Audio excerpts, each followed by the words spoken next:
Hello, it's Seb. I'm filming this on New Year's Eve, but by the time you watch it, it will be 2023. So Happy New Year, first of all. And second of all, these are all the books that I read in 2022. I'm going roughly in reverse order, starting with this book. This book is something that I have wanted to read for the larger part of half my life, and I don't know, like I think it was often out of print, like when I searched for it online and stuff like that, and I don't buy on Amazon, so it was never easily available. And I don't know what it's like now, but I was obviously, there've been years when I haven't been searching for it, but here it is. The English translation of Julio Cortázar's The Winners. It was just, I walked into the secondhand shop, wandered around for a bit, and it was there on the, like on this shelf of foreign language books, secondhand. Someone's written in it, but it's only €9. This person here, next to a quote from Dostoevsky, which is always a kind of a good sign. I can't actually read the name. I don't know if it says like Rats Rainsford or Balls Bainsford or something like that. If you can read that, then let me know in the comments who you think this wonderful person is. Thank you, Rats. I'm very happy about this book. It feels like kind of a dream because I've been thinking about this book so many times. I bought it in Spanish and then didn't want to read it because like my Spanish isn't good and I wanted to get like the proper experience. But yeah, I think this is his first novel, or one of his absolute first novels. One of my favorite writers. It's about a bunch of people who in Argentina win a state lottery, and then it's for a luxury cruise, but nobody knows where they're going. So all these like random people get onto a boat, and with a destination unknown, which is like just a wonderful setup for a story. But knowing what kind of a writer he is, like I can't wait to find out. And it's gonna be weird reading it because I've had this kind of like premise for a story in my head for so many years, and kind of wondered about how the story could go. So in a way, it's gonna be like really odd finding out what the book actually is rather than just my own kind of imagining of it. But yeah, The Winners by Julio Cortázar. Next, I got a Christmas present, Beautiful World, Where Are You by Sally Rooney. I got this from my little sister. Thank you very much.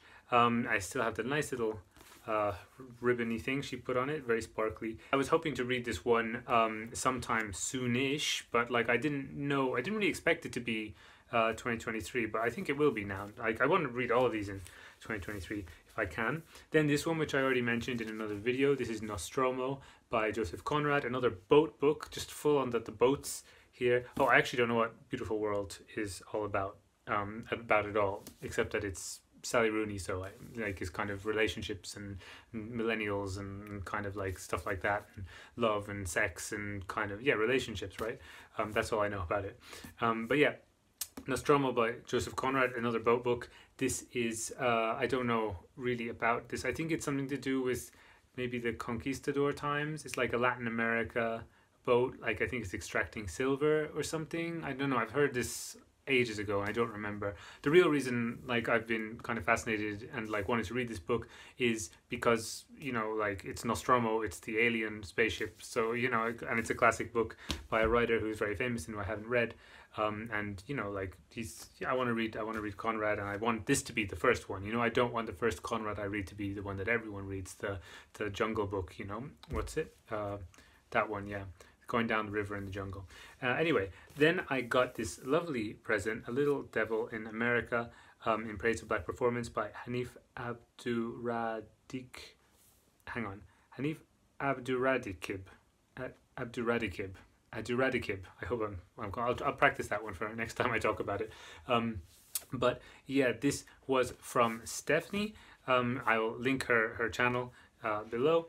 And this was because I won her monthly book give out of the books that she reads that she really likes, and so she posted this to me. So thanks, Steph. I'm really excited to read this one too.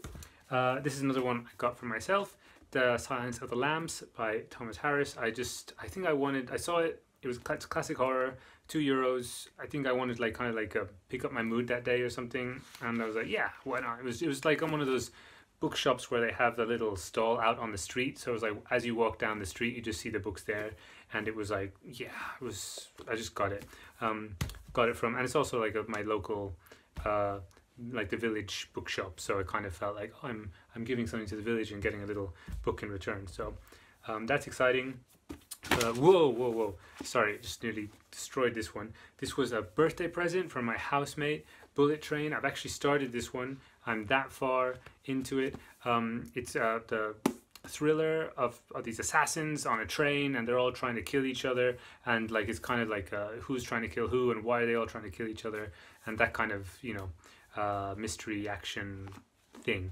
I watched the movie, and I quite well, no, I thought it kind of didn't work, but it was interesting, and like I thought the book also might be interesting, and my housemate obviously thought so too, because this is her favorite writer. But the thing is that so far I'm finding it like, oh well, a lot of it is like in the thrillery way, sort of like setting up lots of mysteries and like premises and things that are going to have payoffs. But I already know what they are, unless they, you know, they seem to be following the. I mean, the movie seems to have followed the book pretty closely, so so far it's not that engaging. But we'll see what happens. They've still only just left Tokyo, so there's the whole thing is just on one train journey as well. So it's like very much like the boat stories. It's like kind of compact, like you're trapped inside the vehicle, and all the characters have to interact in this enclosed space. I know there's a word for that kind of novel, but yeah, one of those things. So that's fun. And then I had the pleasure of meeting Roxy this year from Chaotic Bibliophile. I'll link her below. And she passed on these two books to me, which is really, really nice of her. This it was quite popular, this one, The Only Good Indians by Stephen Graham Jones. It's a horror, and I don't know what it's about. I think it's like some people, I don't know, maybe they kill a deer or something because it's an antler on the cover, and then like some Native American spirit hunts them down years later. I seem to remember something to do with Native American stuff and like people being like hunted down years later by something. So that's exciting. It's another like horror novel. And so yeah, like I always like a bit of horror. And what's this, 50 Sounds by Polly Barton? This was essays about being in Japan, I think, or yeah, like from the writer's time in Japan, just like essays there. And so like yeah, I think Roxy didn't like this one so much, but she wanted to hear what I thought about it, and so I want to know what I think about it too. And so I'll let you all know when I finish reading it. And then last, the only one I actually have read on this in this pile is The Summer Book by Tove Jansson. The reason I've read it is because I bought it specifically to read in that moment. I went on a trip. Where did I go? Was this to Germany? I think this was the Germany trip. Yeah, and yeah, it's the I think what anniversary? It's some anniversary of this book. I was going to say 20th anniversary, but that seems too soon. But I actually don't know when this was written.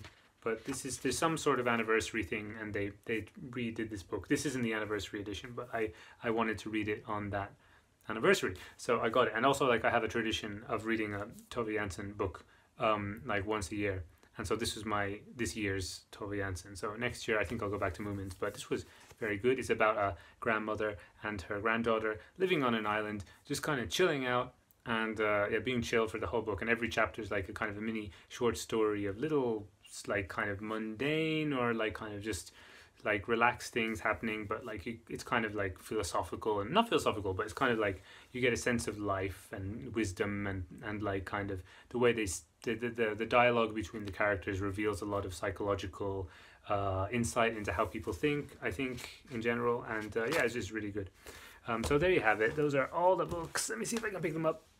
All the books I got this year. How many is it? 1, 2, 3, 4, 5, 6, 7, 8, 9 books. If you have read any of these, or if you want me to read one of these in particular, or you have any thoughts about them, please let me know in the comments. Or if you don't want me to read one because of it's awful or something like that, let me know that as well. But yeah, look forward to reading your comments, and see you in the next video. Bye.